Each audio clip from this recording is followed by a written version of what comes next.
I'm going to flip through this deck, and I want you to see one card, and not this one. That's too obvious. Pay close attention. That was too fast. I'll do it again.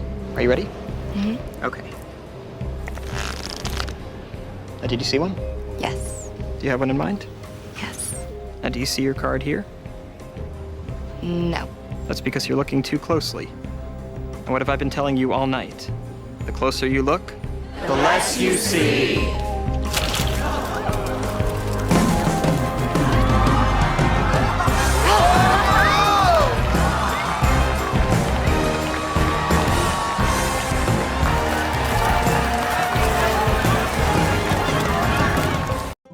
In my campaign, The Descent, there came a pivotal moment, 20 sessions in, where everything that the player characters had experienced so far reached a climactic turning point.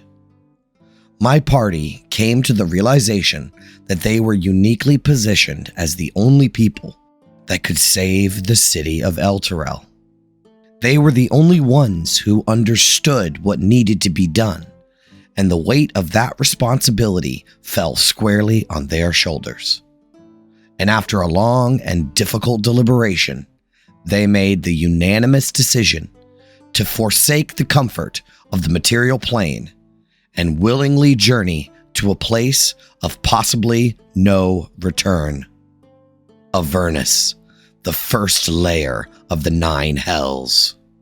No one told them they had to do this. No NPC sent them on the quest to take this path. Instead, they reflected on everything they had experienced, the clues they had uncovered, the enemies they had defeated, and the dangers they had faced. They weighed their options and realized that there was really only one choice, and they were the only ones capable of making it. And so, their decision was made. They would go to Avernus. But here's the thing. I knew they were going to choose that all along, probably before the campaign even began. What the players didn't realize was that every encounter, every piece of information, every subtle nudge in the story had been aimed at leading them to this choice from the beginning. So, if I knew all along that they were going to go to Avernus, was it really their choice? The answer lies in understanding the balance between choice and agency. While the endpoint was predetermined by me months in advance, the player's journey to that decision felt entirely their own because of how the story was constructed. Over 20 sessions, I carefully fed them information that subtly, almost subconsciously, influenced their choice. Through this slow drip of narrative clues, the players began connecting the dots themselves. Similar to a connect the dots puzzle. In a connect the dots, each dot is deliberately placed to form a specific picture. But because the players held the crayon and traced the lines themselves, it felt like a discovery they uncovered all on their own. That is what this video is about. The illusion of choice. The delicate dance between guidance and freedom that makes the illusion of choice such a powerful tool for a DM in Dungeons & Dragons.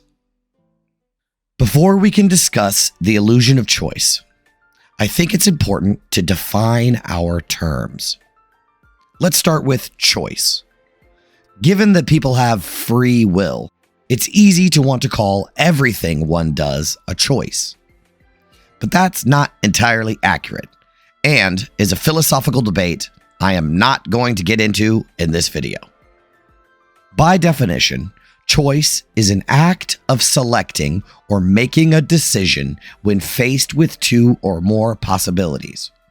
But in the context of the illusion of choice, I mean something deeper. True choice is about overcoming internal conflict. It's not about selecting an option from a list. It's about grappling with competing priorities, personal values, or potential risks to determine a course of action. Without that tension, without something at stake, There's no real choice, only decisions. But decisions are just straightforward actions. They're often instinctive or logical, like turning left because the right path is blocked. Choices, however, require deliberation. For example, if a character drinks a healing potion after being gravely injured, they're making a decision. There is no internal debate. Survival is the logical option. But if that same character has only one potion and must decide whether to use it on themselves or a dying ally, now they're making a choice. Choice makes you pause. It makes you think before you act. Now, let's look at agency. Player agency is a phrase that gets thrown around pretty often in the TTRPG space, and for good reason. It's a cornerstone of what makes D&D engaging and immersive and distinct from other media like movies or video games.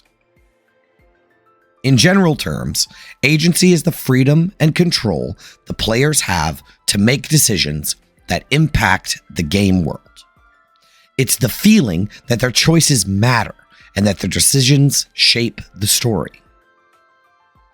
It's important to distinguish that agency is more than just the ability to make choices or the presence of choices in the game.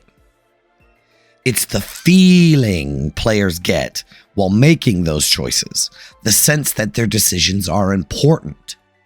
Agency isn't simply about having options, it's the emotional weight and significance of those options.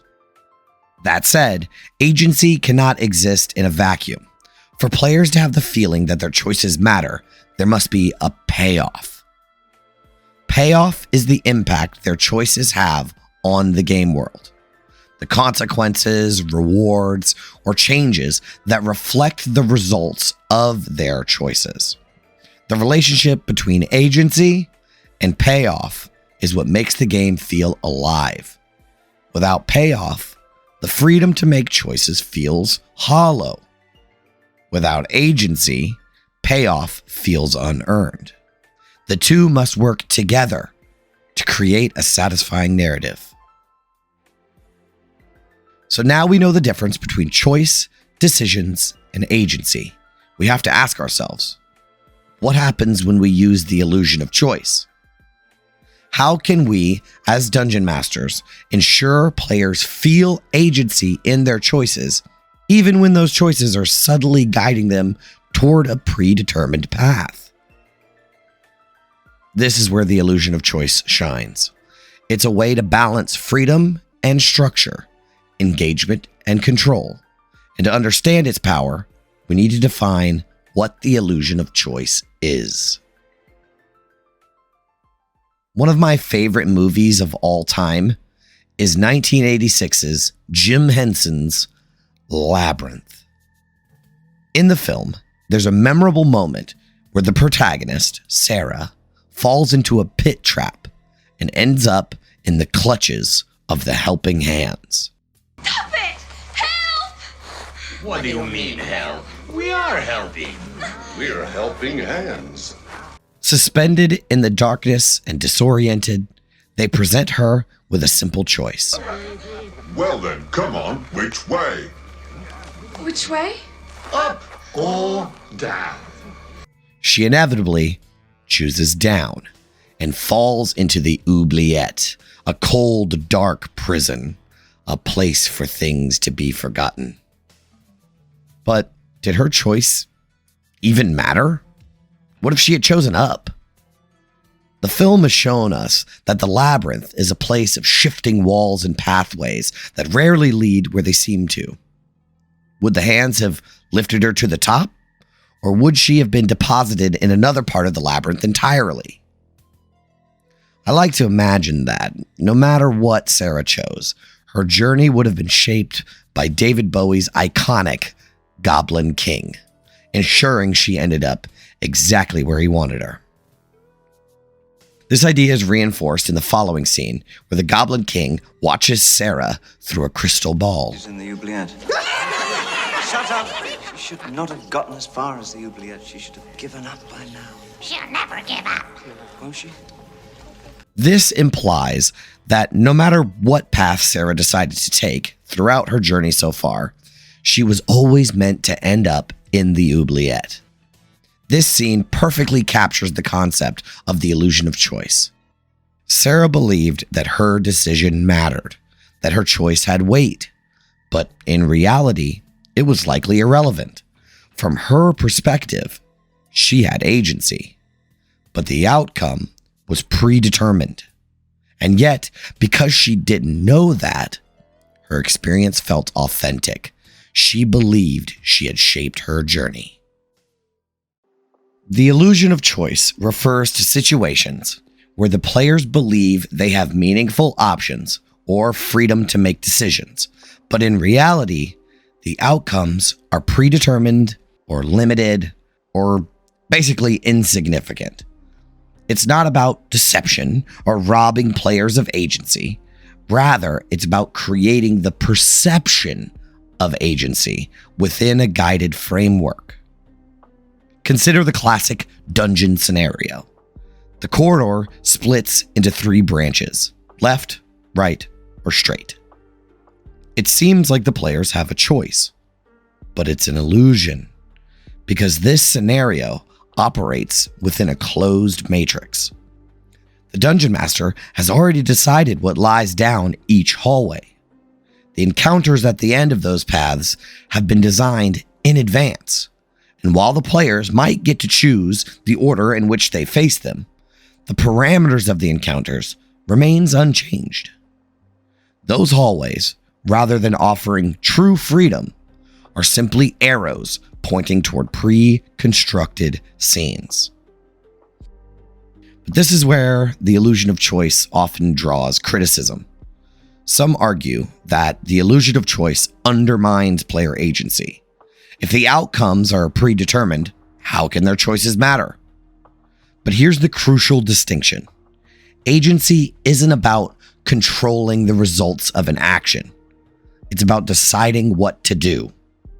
In the case of the branching dungeon corridors, players still get to deliberate and choose their path, which preserves the feeling of agency. They don't know that all roads eventually lead to the same point, and because of that, their decision feels impactful. Here's a video of me switching the railroad tracks. Here we go.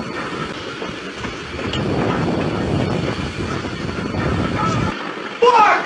Fuck! Fuck! Fuck! Fuck! Fuck! Fuck! Oh! It's also important to distinguish illusion of choice from railroading. While the illusion of choice allows players to feel like their decisions are meaningful within a framework, railroading is any instance where the dungeon master ignores the player's choices and agency to force the story to unfold in a specific way. This style of play takes its name from the idea of being on rails, where players are unable to choose their direction or pace, passively following the tracks laid out by the DM. It's also important to mention that railroading isn't the same as presenting a quest to the players and expecting them to engage with it. That is simply part of the game and a foundational aspect of the social contract in TTRPGs. As Seth Skorkowski puts it, all roads lead to Ravenloft, because a DM who spent weeks preparing an adventure has an implicit agreement with the players that they will honor that effort by participating in the story. The DM creates opportunities, and the players agree to play through them. However, railroading crosses the line when the DM forces specific outcomes, disregards player creativity, or refuses to adapt to unexpected decisions. For example, if a DM decides on a singular solution to a problem or adventure and shuts down all alternative approaches, that's railroading.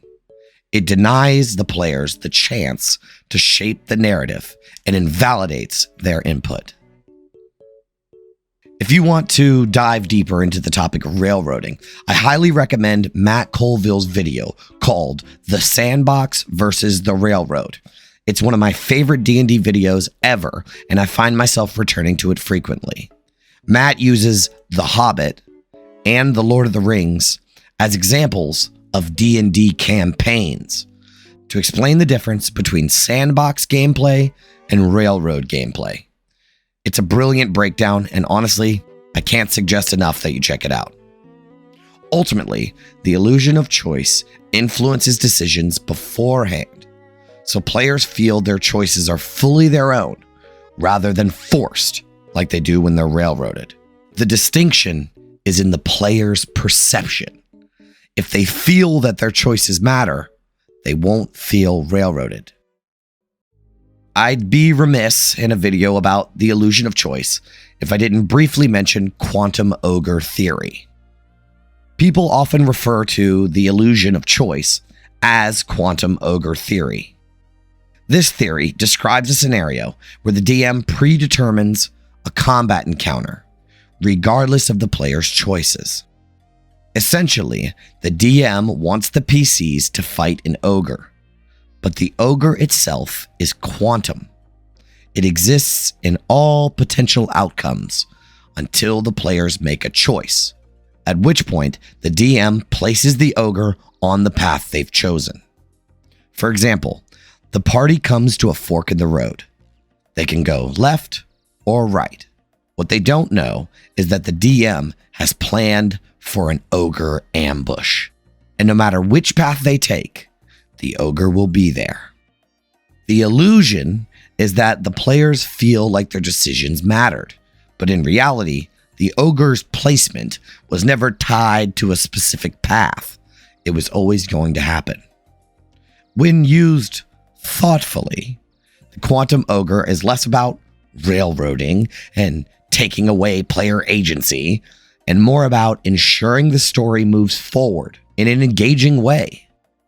The encounter still provides tension, narrative development, and a sense of accomplishment for the players.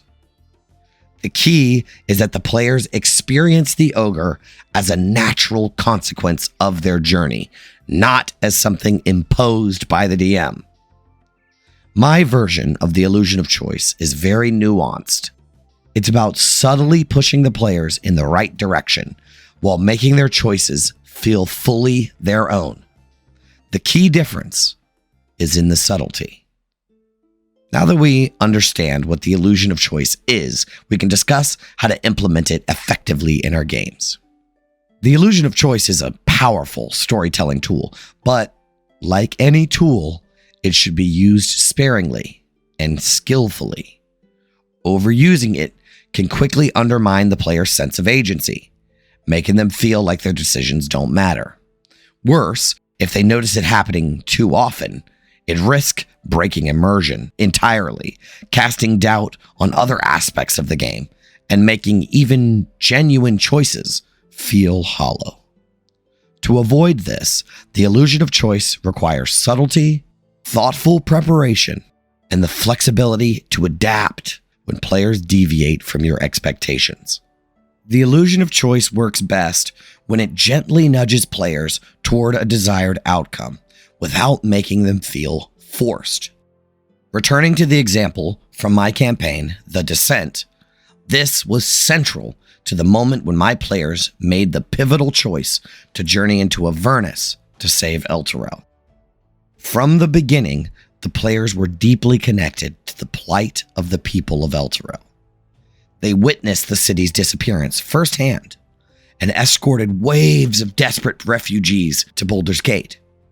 Once there, they saw the suffering of those displaced by the city's fall. Families crammed into overcrowded camps, struggling to survive in a foreign city that barely tolerated their presence. These experiences grounded the players emotionally, making Elturel's fate deeply personal to them. Amid this chaos, they made a contract with Blaze Portier, sealed with a wax stamp and cut in half. This was an early piece of foreshadowing that hinted at the monumental epiphany to come. Later, they acquired the infernal puzzle box containing Thavius Krieg's copy of his contract with Zariel, positioning the party as the only people on the Sword Coast who truly understood the horrifying truth behind Elturel's fall. And by this point, they had confronted and defeated nearly every major player responsible for the tragedy, placing them in a unique position to act when no one else could. While conducting research in Candlekeep, they uncovered a crucial piece of lore. Devils always create 2 copies of a contract, one held by the beneficiary and one by the benefactor. For the contract to be voided, both copies must be reunited and destroyed. They already had Thavius Krieg's copy, which left only one question. Where was Zariel's? This careful drip feed of information and the deliberate placement of the players in pivotal situations created the perfect environment for them to arrive at the conclusion themselves.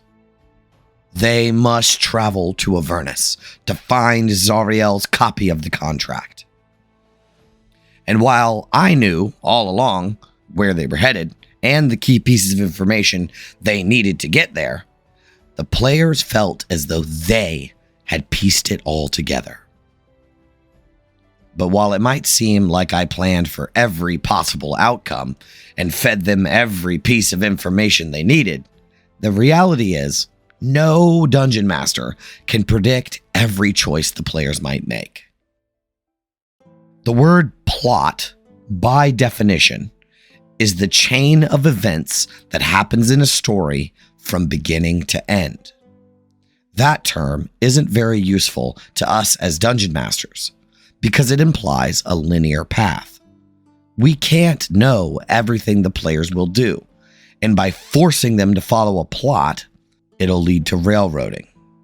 Instead, just as we create problems, not solutions, we should create a beginning point and an end point, but have the actual plot written by the players at the table.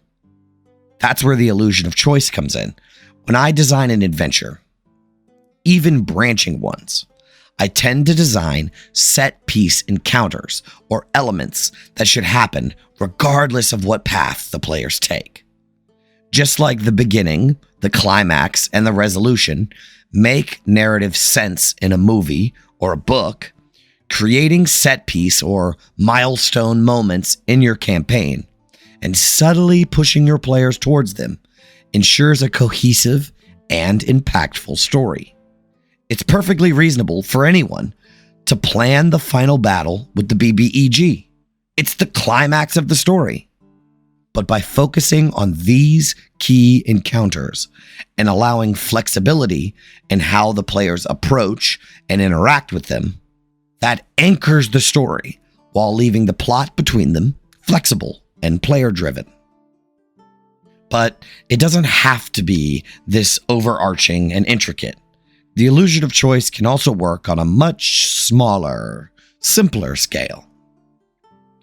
We've discussed how the difference between railroading and the illusion of choice lies almost entirely in how the players feel.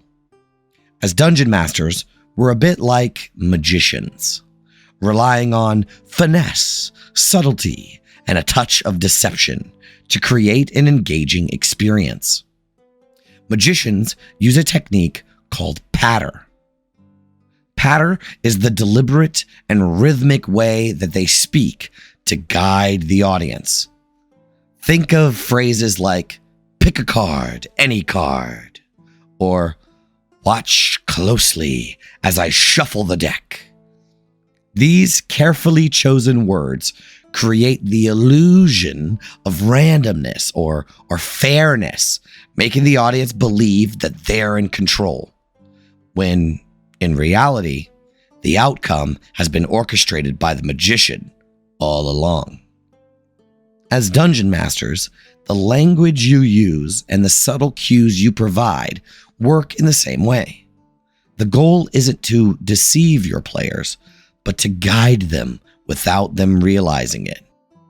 By carefully choosing your words and emphasizing specific details, you can instill confidence in their decisions while subtly directing them towards where the story needs to go. Imagine a key clue is hidden in a desk drawer in a room the party just entered. Instead of outright directing them to the drawer, you describe the room with deliberate finesse. A grand chandelier hangs above you, casting flickering light on the tall bookshelf packed with dusty tomes. In the corner, a sturdy desk sits with a drawer slightly ajar, as though recently opened. This subtle emphasis, highlighting the slightly ajar drawer, creates the illusion of choice. It's similar to how video games use an item with a faint glow or an aura that signals that it can be interacted with. The glow doesn't force you to pick it up, but it draws your attention naturally, encouraging you to engage with it. By carefully describing key features in a scene, you achieve the same effect, gently guiding players to investigate what you've highlighted without telling them outright. With all that being said, even when implementing the illusion of choice, flexibility is crucial. Players can be wonderfully unpredictable, and sometimes they'll make decisions that take them completely off the beaten path. In those moments, it's important to follow them on their journey, allowing their choices to feel valid and impactful. The key is to adapt to their choices while subtly working to corral them back on track. By remaining flexible and weaving your planned story elements into their chosen path, you maintain the narrative's cohesion while letting the players feel like their decisions truly shaped the adventure. I guess this whole video was a long-winded way of saying that the illusion of choice is not about controlling the story. It's about creating an experience where the players feel like the heroes of their own tale. It's about walking the delicate line between guiding the narrative and empowering your players to forge their own way. When done well, it breathes life into the game, transforming decisions into defining moments and turning consequences into emotional payoffs. It allows players to connect the dots in their own way, to feel the weight of their actions, and to stand tall in the face of challenges, knowing that they shape the path to get there. That's the essence of the game, not the roles or the stats or even the combats, but the feeling that their story matters. The illusion of choice isn't just a tool, it's the bridge between the story you've prepared and the story they'll never forget. And when the campaign is over and your players look back on the journey, they won't remember the invisible threads that tied the story together. They'll look back and say, "We did that. We made those choices. We wrote that story." And isn't that what D&D is all about? Thank you so much for watching. Stay sharp and farewell, adventurers.